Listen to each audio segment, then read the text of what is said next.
Are you trying to learn golf and you're finding it a struggle? You can't break 100, you can't break 90, you can't break 80. You're hitting balls, you're watching videos, you're doing things. I'm going to suggest that 90% of you are practicing incorrectly. I'm going to suggest that you're going about learning to play golf wrong, and I'm going to show you the real way that you should learn to play golf. Now I'm going to use this guitar of mine as an analogy for your golf game, and I'm going to show y'all how I've gone about learning to play the guitar all wrong. Hey, I've had this thing for 20 years now, and I still can't play it. Just like a lot of y'all have been playing golf for a long time, and you're still not getting any better. So the average YouTube video, 50% of the people have clicked off by 30 seconds. So I'm assuming all those people are gone, and it's just us left, the people that really want to learn how to play. So come along and let's make fun of me and my guitar playing, and let's see if you can make some contrasts and see some similarities in how you're trying to learn to play golf and the way I've gone about the guitar. I was fortunate enough as a young assistant professional to learn from two really good golf instructors, Hank Johnson and Wayne Flint.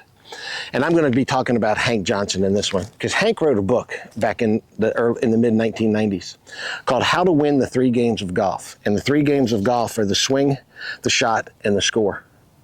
And this book right here is still today how I base my teaching. This is how I still try and get my students to learn, because what was written in this book is the truth, and it hasn't changed. Now, in this video, I'm going to change some terminology. Instead of the swing, the shot, and the score, I'm going to talk about fundamentals, skills, and scores. Fundamentals and skills is a little bit more towards today's terminology, but it's the exact same thing. I'm not changing anything that Hank wrote in this book. I'm going word for word. It's just going to be fundamentals, skills, and score. Now, when I got this guitar, I had no desire to be in a band. I didn't want to play in front of people. What I wanted to do was I wanted to just be able to be sitting on my front porch, have a beer, and play a little Jimmy Buffett. You know, just sit out here, strum a few chords, that type of thing, sing a little song, drink a beer. Now, does that sound like what y'all all say to me when you come for a golf lesson? Hey, I don't want to be a pro, but I just want to be able to go out with my friends and play and not embarrass myself. I want to go play in company events and not embarrass myself. We have to take a structure to learning, and what I just talked about with Hank, I didn't approach guitar the way that Hank taught me how to teach golf. So what I'm going to suggest is that the majority of you are trying to learn backwards. We have to learn in the order of fundamentals first, then comes skills, and then comes your score. And think about the way that you're approaching your learning. How many of you are just going to the golf course, you keep playing golf, you're trying to shoot a better score, yet you don't have the skills to shoot that better score? And do you not have the skills because you don't have the proper fundamentals? So that's why golf becomes so difficult. We're out there trying to learn it the incorrect way. Hank used to have a line that he would say that if people tried to learn to snow ski the same way they try to learn to play golf, we'd have a lot of dead snow skiers. He says, because what everybody would do is they would rent some skis, they would go over to the double black diamond hill, point their skis downhill and just let it rip and try and figure out how to ski while they're going down that hill. Well, that's how people try to learn golf. They get a set of clubs and they go play golf. Now, they're hitting the ball all over the place, but they just think if they can get a tip here and there that that's going to straighten themselves out. So they're trying to shoot a score without having the skills and or the fundamentals. So I definitely wasn't going in the right order of learning to play the guitar. Guitar has the same thing as golf. It's got fundamentals, it's got skills, and it's got score, and score would be the ability to play a song. Fundamentals are, hey, how do I strum the guitar? Fundamentals are, do I know the chords? And then skills would be learning to strum the guitar and move my left hand to move around on the chords so it sounded halfway decent. Well, I didn't go about it right. This guitar came with some lessons, some bunch of DVDs, but that guy, old Esteban, I don't know if you guys remember Esteban, this is an Esteban guitar, he was playing songs I didn't want to play. And so I went to the store and I just bought a couple of songbooks with guitar chords in them, Jimmy Buffett one, and some other popular songs. And I just thought that if I could learn to put my fingers on the guitar in the right chord, then I would be able to just figure out on my own how to play. Well, you know what? I still can't play any songs. I can kind of fake Margaritaville just a little bit, but other than that, I can't play anything. That's how y'all are going about your golf. Now, how many of you have taken a lesson or two and had the instructor tell you, well, you need to fix your grip, or you need to fix your posture, or we gotta learn to make a better pivot, gave you some drill to do that you found to be difficult? And how many of you stuck with it and learned to do what the instructor said, or how many of you just kind of gave up on it and said, there's got to be another way? Well, after figuring out pretty quickly that I wasn't going to be able to do what I wanted to do, just look at a book and be able to play a song, I figured I needed to get some type of lessons. But with my golf schedule, I wasn't interested in going and getting private lessons for guitar, so I did some research. And I got this really nice DVD package right here. Now this thing's got like 20 DVDs in it, all with great lessons. It was the research that I did at the time. Everybody said it was the best, and I'm sure it is the best. But you know what?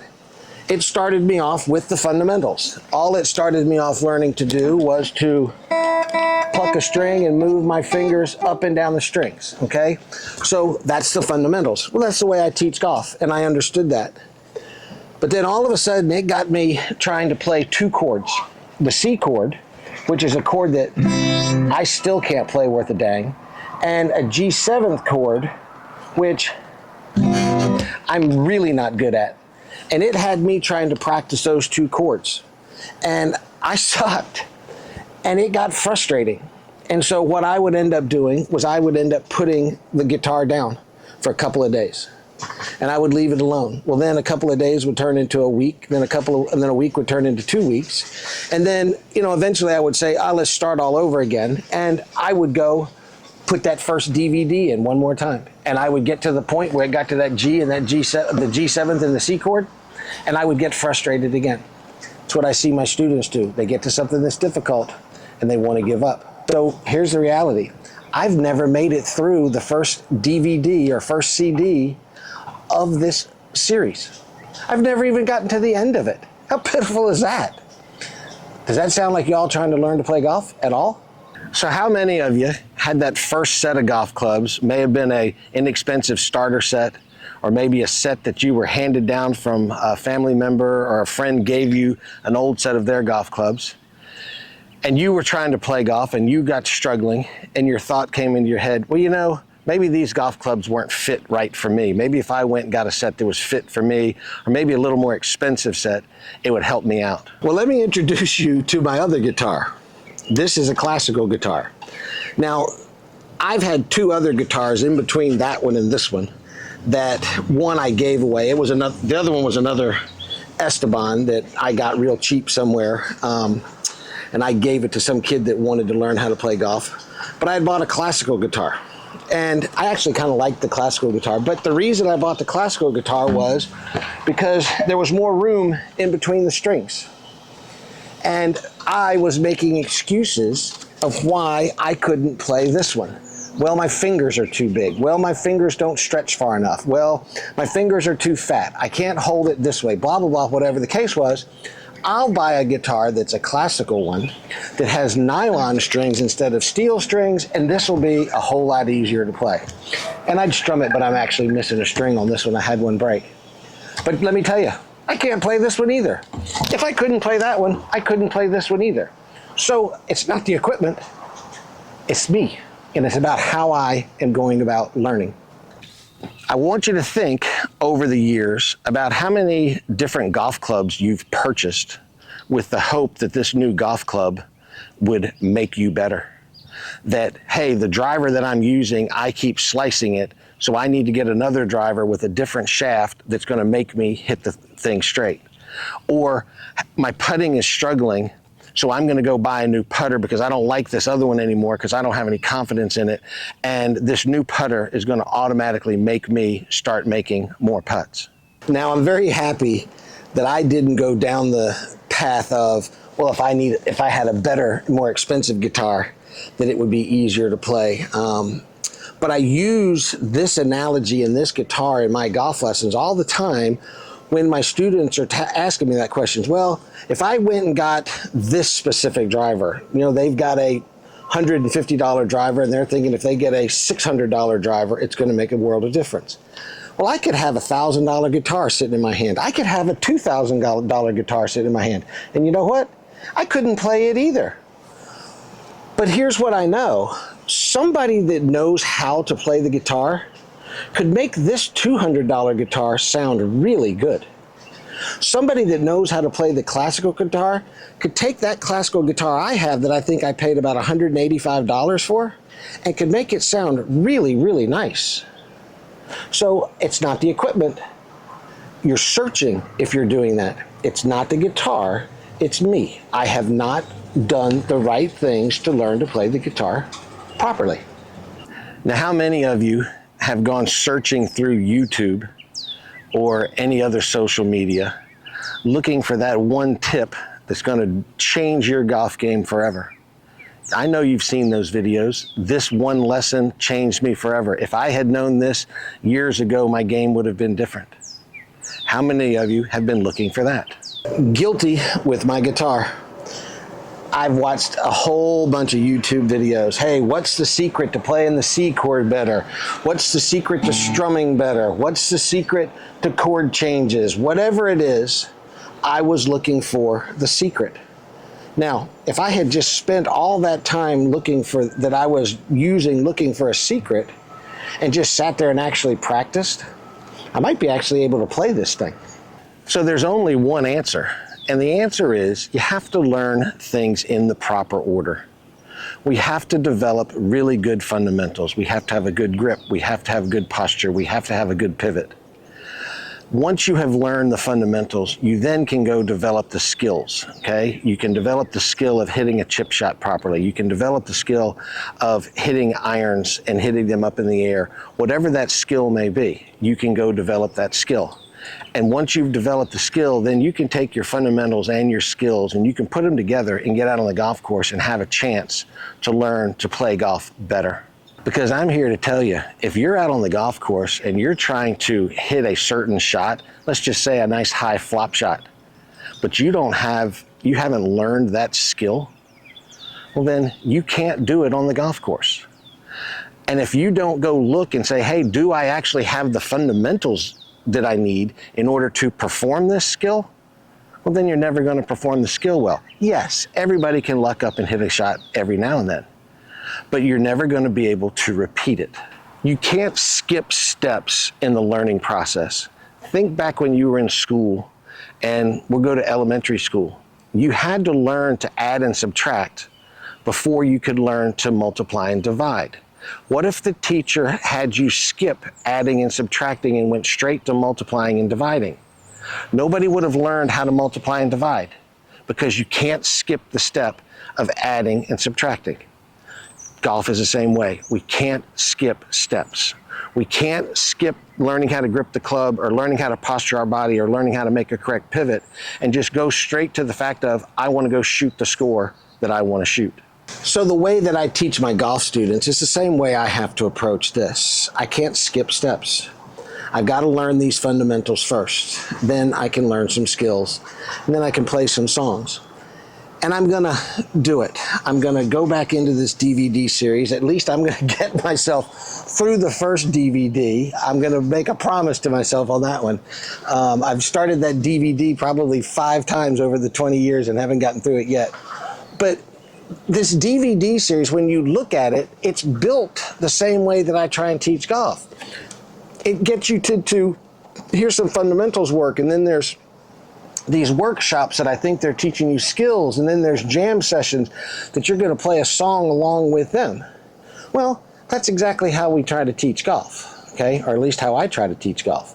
And so I'm going to do this guitar the proper way and see if I can learn how to play.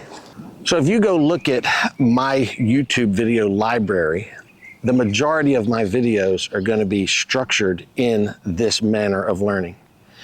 And going forward, they're all going to be structured that. Going forward, my videos are going to be more real golf lessons. They're going to be more of live golf lessons of me teaching students.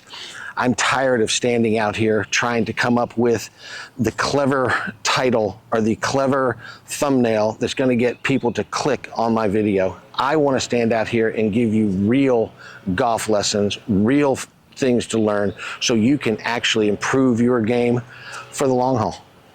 So currently, I have 2 series that I'm running on my channel. One is just called Learning Golf, and it is a young lady that is a true beginner, had never been on a golf course before in her life, Jana, and I am teaching Jana how to play golf. So if you're the golfer that's trying to just learn or break 100 or break 90, you're going to want to go watch that series and follow along and learn the way that I am teaching Jana. I have a second series out there entitled How to Break 80. I'm teaching a guy, Dan. Dan came to me for golf lessons and was shooting in the high 90s, goal of trying to become a guy that shoots in the 70s. So every week I'm giving Dan a golf lesson, I'm videoing those golf lessons, and you can learn along with Dan and follow along. Well, folks, I want to thank you for coming into this video. Those of you that made it to the end, I appreciate you very much. Just like I said there, I'm gonna just focus my YouTube channel on more live lessons and really the teaching. I'm just not interested in chasing those viral videos anymore. And if I can build a community here of, I don't care if it's 300 people, 400 people, if it grows, it grows. But people, real people that want to learn to play golf, that would be great. And so I thank you for watching. Don't be afraid to drop a comment below and ask me a question if you're having trouble with your golf game, because let's do things right. And here's to us doing things right. I'm going to do things right with this guitar. You do things right with your golf game. And hopefully we'll both be able to play a little golf and I'll be able to play a tune sitting on my front porch one day. Well, thanks a lot, folks, and I'll see you in the next video.